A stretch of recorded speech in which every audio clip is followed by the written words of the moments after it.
La Saint-Valentin c'est de la merde. Cette fête normalement censée éveiller l'amour en chacun de nous, qui n'est en réalité qu'un prétexte commercial pour les chocolateries et les sex shops pour gonfler leur chiffre d'affaires. N'empêche, c'est un commentaire assez cocasse venant d'un puant dont 90% des paires de seins qu'il a vu dans sa misérable existence venaient de son écran en 1080p 60 fps.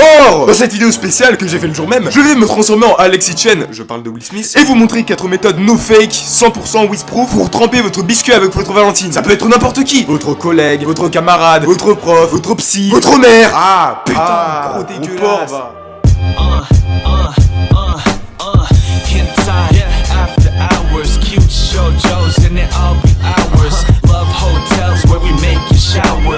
Rubbing on the hip, I guess I will allow her. Conseil numéro 1, préparez le terrain. Si vous avez rendez-vous, achetez au moins 2 capotes, on sait jamais. Il y en a une qui peut craquer. Achetez des fleurs et des chocolats histoire de faire fonctionner l'économie de ce beau pays qui veut faire payer plus à ceux qui commandent sur Shein parce qu'ils ont pas les moyens de se payer un t-shirt blanc uni sans logo à 80 balles. Bah ouais, logique. Conseil numéro 2, ne parlez que d'elle. Personne n'en a rien à foutre des hommes. Tout le monde s'en fout de nous, ceux qu'on aime, notre cursus scolaire. De ce point là, je suis ok avec que je ne possède aucun cursus scolaire. Putain, je suis un échec ambulant. La taille de notre dos.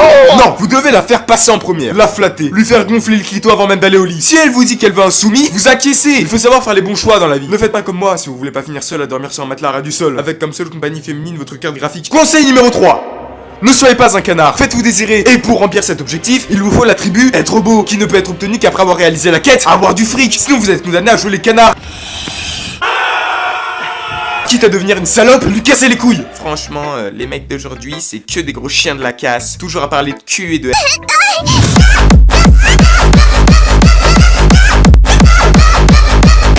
Je lui dis rien. Mentalité alpha. Tu ne t'es jamais LeBron James. sur des hentai.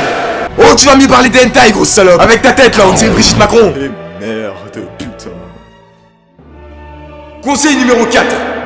N'allez jamais chez la fille. On ne sait jamais. Les parents sont peut-être présents, ce qui ruinerait votre objectif de tremper votre spaghetti dans la sauce carbonara. Oh merde! Oh, c'est con ça! Voyez les parents de votre dulciné comme les gargouilles de Dark Souls, des ennemis implacables qui n'auront aucune pitié envers vous. Privilégiez votre domicile. Et pour solidifier mon propos, je vais vous présenter 2 schémas de l'archétype du daron après avoir découvert le coït de leur enfant. Un père qui apprend que son fils a fait sa première fois. Ça c'est mon garçon. Alors, c'était comment? T'as bien aimé? Elle était canon. T'es sorti couvert, hein? Un père qui apprend que sa fille a fait sa première fois. Vous savez saisir l'idée. Bref, j'espère qu'avec ces 4 conseils très avisés venant de l'expert en amour que je suis, vous aura aidé à assouvir vos désirs charnels en cette magnifique Saint-Valentin. Sur ce, je retourne regarder Redo Fiddler afin d'évacuer ma frustration. La bise l'équipe.